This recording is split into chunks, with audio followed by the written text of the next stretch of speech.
How to enable or disable Gboard Emoji in Symbols keyboard on the Samsung Galaxy S26, S26 Plus or Ultra.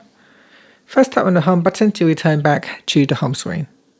Now from the home screen, swipe down at the top, then tap on the settings icon.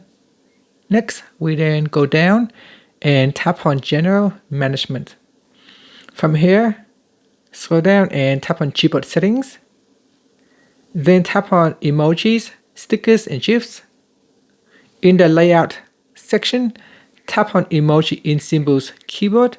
Tap on this toggle button to switch it off or turn it on, and it will show a row of recently used emoji.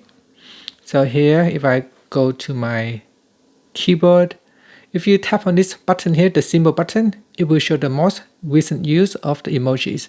If you do not want this row to display, we can turn off from here. So we tap on that to turn off emoji in Symbols keyboard, and that row will be removed from your keyboard.